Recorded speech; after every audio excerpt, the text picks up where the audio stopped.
దారిన పోతున్న జరాతుస్త్రాని పిలిచి ఇలా అడిగారు.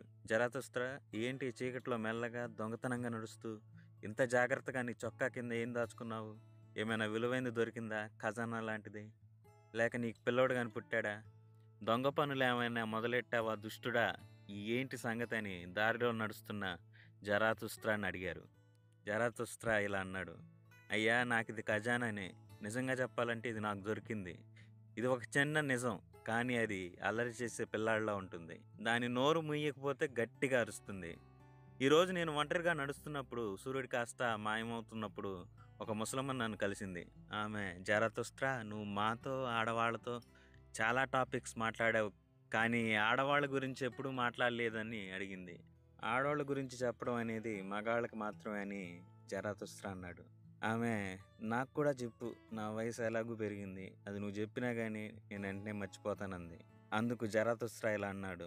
ఆడవాళ్ళతో అన్ని రహస్యాలే, అన్ని చిక్కులే, కానీ దానికి ఒక సొల్యూషన్ ఉంది. అది ప్రెగ్నెన్సీ. ఒక మహిళ అంతవరకు మాత్రమే. మహిళ లక్ష్యం ఎల్లప్పుడూ బిడ్డ మాత్రమే. మరి మహిళ పురుషుడికి ఏంటి?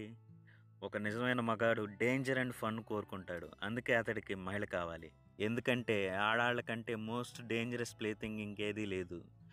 మగవాడిని యుద్ధం కోసం తయారు చేయాలి, మహిళను మరో యోధుడిని రీక్రియేట్ చేయడం కోసం తయారు చేయాలి. ఇంతకన్నా దీనికి వేరే అర్థం లేదు. మోస్ట్ స్వీట్ ఫ్రూట్స్ వారియర్కి నచ్చవు. మహిళ కొంచెం చేదని తెలిసిన మగాడు ఆడవాళ్ళని మాత్రమే కోరుకుంటాడు. మహిళ పిల్లల్ని మగవాళ్ళ కంటే బాగా అర్థం చేసుకుంటుంది. కానీ మగవాళ్ళు మహిళల కంటే ఎక్కువ చైల్డిష్గా ఉంటారు. ఒక నిజమైన పురుషునిలో చిన్న పిల్లోడు దాగి ఉంటాడు. పిల్లోడు ఆడుకోవాలనుకుంటాడు. అలాగంటే ప్రతి మహిళ మగాడిలో ఉన్న పిల్లాడిని కనుగొనాలి. మహిళ ప్యూర్ అండ్ ఫైన్గా ఉండాలి. విలువైన వజ్రం లాంటిది. ఫ్యూచరిస్టిక్ థాట్స్తో ప్రకాశిస్తుండాలి. మీ ప్రేమలో ఒక నక్షత్ర కాంతి ఉండాలి. మీ ఆశ మగాడికి చెప్పాలి, నేను సూపర్ మ్యాన్ పుట్టించాలని. మీ ప్రేమలో ధైర్యం ఉండాలి. మీరు భయపెట్టే వ్యక్తిని ప్రేమతో గెలవాలి. మీ ప్రేమ మీ గౌరవం కావాలి.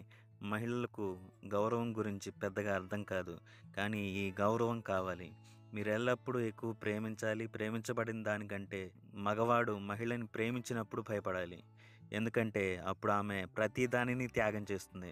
అలాగే మహిళ ద్వేషించినప్పుడు కూడా పురుషుడు భయపడాలి. ఎందుకంటే మగాడు లోతులో దుష్టుడు, కానీ మహిళ కూడా కొంచెం మీన్గానే ఉంటుంది. మహిళ ఎవరిని ఎక్కువ ద్వేషిస్తుంది? ఇనుపరాయి మ్యాగ్నెట్కి ఇలా చెప్పింది, నేను నిన్ను ఎక్కువగా ద్వేషిస్తున్నాను, ఎందుకంటే నువ్వు నన్ను ఆకర్షిస్తావు, కానీ నన్ను పూర్తిగా దగ్గరికి లాగలేవు. మగవాడి సంతోషం ఐ విల్, మహిళ సంతోషం హీ విల్. ఇదిగో ఇప్పుడు ప్రపంచం పర్ఫెక్ట్ అయిపోయిందని ఆలోచిస్తుంది ప్రతి మహిళ. తాను పచ్చగా తన ప్రేమతో కట్టుబడి ఉన్నప్పుడు మహిళ నిబద్ధతతో ఉండాలి. తన అంతరంగానికి లోతు కనుగొనాలి. సగటు మహిళ ఆత్మ నీటి మీద అలజడుల్లా ఉంటుంది. ఎప్పుడూ కదులుతూ తుఫాన్లా దూసుకెళ్తూ ఉంటుంది. కానీ మగాడి ఆత్మ చాలా లోతు. దాని ప్రవాహం భూమి అడుగున చీకటి గుహల్లో నడుస్తుంది. మహిళ దాని శక్తిని ఊహించగలదు, కానీ పూర్తిగా అర్థం చేసుకోలేకపోతుంది. ముస్లిం మాట్లాడుతూ, జరాతుస్త్రా, నువ్వు నిజంగా చాలా మంచి మాటలు చెప్పావు. ముఖ్యంగా యంగ్ జనరేషన్కి ఇవి బాగుంటాయి. నువ్వు మహిళల గురించి ఎక్కువగా తెలియకపోయినా ఏదో సరైనదే చెప్పావు. మహిళలతో ఏదైనా జరగడం అసాధ్యం కాదు కదా. ఇక ఒక చిన్న సత్యం నీకు బహుమతిగా చెప్తాను. దాన్ని బాగా ప్యాక్ చేసి నోరు మూయించి తీసుకెళ్ళు, లేదంటే అది గట్టిగా అరుస్తుందని ముసలమ్మ అంటుంది. ఏంటమ్మా నీ చిన్న సత్యం చెప్పు అన్నాడు. అందుకు ఆమె అంది, నువ్వు ఆడాళ్ళ దగ్గరికి వెళ్తున్నావా? అయితే నీ కొరడా తీసుకుపోవడం మాత్రం అస్సలు మర్చిపోవద్దని ఆ ముసలమ్మ చెప్పింది. ఇది జరాతుస్త్రా చెప్పిన సమాధానం.